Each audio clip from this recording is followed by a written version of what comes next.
நோட்டை மட்டும் reserve bank of India வெளியிட மாட்டாங்களா? அப்படின்னா அதை வெளியிடுறவங்க யாரு?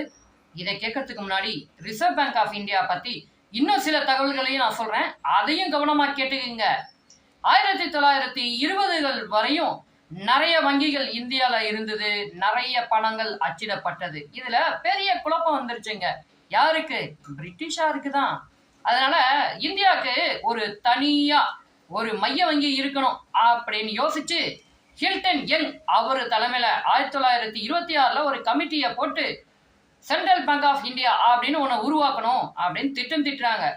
1934 reserve bank of India act, அதன்படி 1935 ஏப்ரல் 1ஆம் தேதி ரிசர்வ் பேங்க் ஆஃப் இந்தியாவை கொல்கத்தால தொடங்கிடுறாங்க. 2 வருஷம் கொல்கத்தாவை தலைமையிடமா கொண்டு இயங்கிக்கிட்டு இருக்க ரிசர்வ் பேங்க் ஆஃப் இந்தியா 1937வது வருஷம் என்ன பண்ணுதுன்னா மும்பைக்கு தன்னுடைய தலைமையகத்தை மாத்திக்குது. 1935ல இருந்து 1949 வரைக்கும் தனி நபர்களுடைய பங்களிப்போட இயங்கிக்கிட்டு இருந்த இந்த ரிசர்வ் பேங்க் ஆஃப் இந்தியா அரசுடைமையாக்கப்படுதுங்க 1949வது வருஷம். உங்களுக்கு இன்னொரு ஆச்சரிய தகவல், இந்தியா மட்டும் இல்லாம இன்னும் 3 நாடுகளுக்கு மத்திய வங்கியா நம்ம ரிசர்வ் பேங்க் ஆஃப் இந்தியா செயல்பட்டு இருக்கு. அந்த நாடுகள் என்னென்னு தெரியுமா? நம்ம பக்கத்துல இருக்க நாடுகள் தான். பாகிஸ்தான், மியான்மர், பர்மா, இவங்களுக்கெல்லாம் நம்ம ரிசர்வ் பேங்க் ஆஃப் இந்தியா மைய வங்கியா செயல்பட்டு இருந்திருக்கு. 1951ஆம் ஆண்டு பாகிஸ்தான் இதுல இருந்து விலகிடுறாங்க.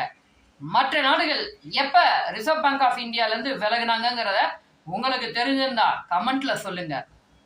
ரிசர்வ் பேங்க் ஆஃப் இந்தியாவுக்கு ஒரு ஆளுநர், 4 துணை ஆளுநர்கள் இருப்பாங்க. மொத்தம் 4 லோக்கல் போர்ட்ஸ் இருக்குங்க.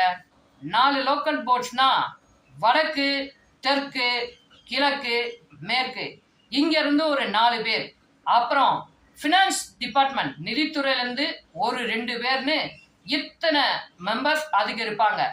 ஒவ்வொரு துறை இருக்குல்ல, அதாவது ஒவ்வொரு லோக்கல் போர்ட்ஸ் அங்க 5 மெம்பர்ஸ் மொத்தம் 4 ஆண்டுக்கு ஒர்க் பண்ணுவாங்க.